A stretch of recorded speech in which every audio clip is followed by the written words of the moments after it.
Halo semuanya, kenalin kita dari A5.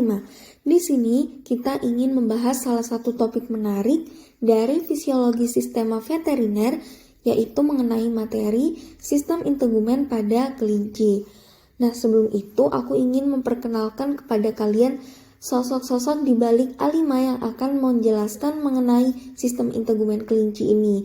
Yang pertama ada aku, Anindya Avel, ada Siti Hairunisa, Azra Hiban, Maulana Ahmad Arif, Anti Kaulisa, Sylvia Putri, Salman Nafisa, Katrinada, Ahmad Hafid, dan Widyadana Lintang.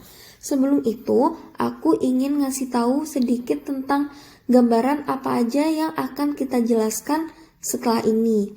Tentunya ada sistem integumen kelinci, lalu ada mengenai proses integumen kelinci, lalu ada satu studi kasus pada sistem integumen kelinci yang banyak menyerang kelinci, yaitu kasus skabiosis.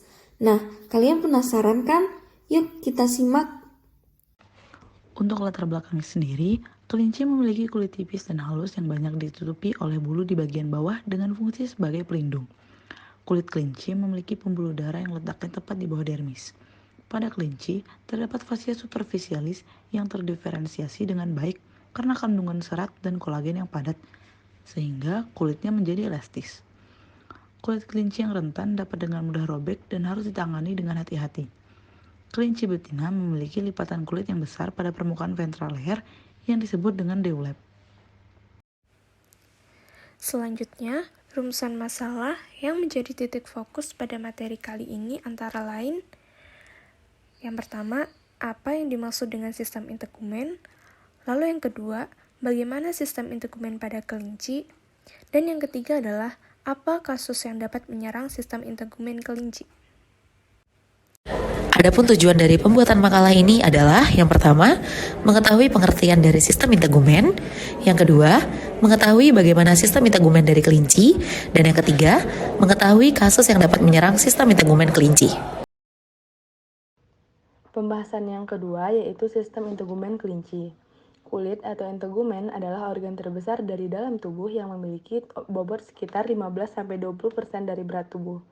Kulit juga disebut sebagai integumen atau lapisan kutaneus, yang tersusun atas epidermis, yaitu sebuah lapisan epitel dari ektoderm, dan dermis yang merupakan jaringan ikat yang berasal dari mesoderm. Fungsi kulit ada 4. Yang pertama yaitu sebagai perlindungan atau pertahanan fisik terhadap permasalahan terkait suhu. Yang kedua, sensoris, yaitu kulit dapat mengawasi dan menyesuaikan dengan lingkungannya. Yang ketiga, sebagai termoregulator atau penjaga keseimbangan suhu tubuh. Dan yang terakhir, metabolik, untuk mensintesis vitamin D dan kalsium yang dibutuhkan dalam proses pembentukan tulang. Skabiosis merupakan salah satu jenis penyakit yang banyak menyerang sistem integumen pada kelinci. Skabiosis sendiri merupakan jenis penyakit kulit yang diakibatkan dari investasi salah satu jenis ektoparasit, yaitu tungau, yang termasuk ke dalam spesies Sarcoptes scabiei. Pada kelinci, jenis Sarcoptes scabiei yang biasanya menginvestasi adalah Sarcoptes scabiei caniculi. Ektoparasit ini akan menyerang sistem integumen pada kelinci dan akan melangsungkan siklus hidupnya di tempat hospesnya. Sarcoptes scabiei sendiri tergolong ke dalam jenis parasit obligat permanen dan akan beradaptasi dengan sistem imun pada kelinci sebagai hospes definitif.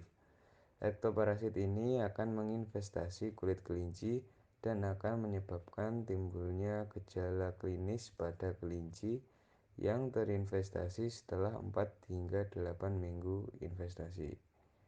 Kondisi pada kelinci yang terkena skabiosis akan bergantung pada kondisi kesehatan ataupun kondisi sistem imunnya juga.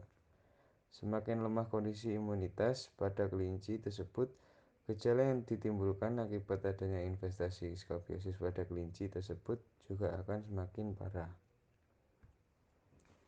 Adapun gejala-gejala klinisnya, yang pertama, tampak lesi pada bagian kulit.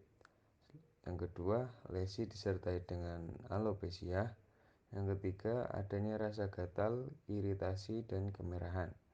Selanjutnya, lesi disertai juga dengan papula maupun vesikel. Pengobatan untuk kasus skabiosis ini dapat dilakukan dengan dosis ivermectin 3,15% melalui injeksi subkutan dengan dosis 700 mikrogram per kilogram bobot tubuh. Untuk suplemen, diberikan zinc esensial dan vitamin esensial. Selain itu, diberikan zinkopik dalam sediaan sirup, diberikan melalui peroral sebanyak 5 tetes per hari selama 2 minggu. Oke, untuk pencegahan skabies dapat dilakukan dengan pemberian obat antiparasit seperti obat anti tungau, anti kutu, dan anti jamur secara berkala untuk mencegah serta mengontrol pertumbuhan dari parasit. Selain itu, kurangnya kebersihan pada lingkungan dapat menjadi faktor dari adanya penyakit skabies, sehingga kebersihan lingkungan cukup penting untuk meningkatkan kesehatan lingkungan. Melakukan sanitasi kandang, peralatan bermain, peralatan makan, dan alat lainnya setiap hari untuk mencegah penyakit skabies. Menjaga kelembapan pada kandang dapat mencegah tungau untuk bertahan hidup. Lingkungan yang kurang baik dan tempat yang lembab dapat menyebabkan tungau dapat bertahan hidup lebih dari 30 hari. Berdasarkan pemaparan yang telah dijelaskan oleh teman-teman semuanya, dapat kita tarik kesimpulan, kelinci memiliki kulit tipis dan halus yang banyak ditutupi oleh bulu di bagian bawah dengan fungsi sebagai pelindung. Kulit kelinci sangat rentan sehingga dapat robek dengan mudah dan harus ditangani dengan hati-hati. Adapun fungsi dari sistem integumen kelinci adalah sebagai perlindungan terkait permasalahan suhu dan mekanis sebagai sensor untuk mengawasi dan penyesuaian dengan lingkungan dan juga sebagai termoregulator bagi tubuh. Skabiosis merupakan penyakit kulit yang sering terjadi pada kelinci yang disebabkan oleh ektoparasit Sarcoptes scabiei cuniculi. Pengobatan untuk kelinci yang terkena skabiosis adalah dengan pemberian ivermectin, zinc esensial, dan zinkopik. Adapun pemberian obat antiparasit, sanitasi lingkungan, dan menjaga kelembapan adalah langkah awal untuk mencegah kelinci dari investasi ektoparasit ini. Berikut beberapa referensi yang kami gunakan pada presentasi dan diskusi kali ini. Terima kasih atas perhatiannya. Semoga apa yang kami sampaikan dapat menjadi bekal untuk kita semua di kemudian hari.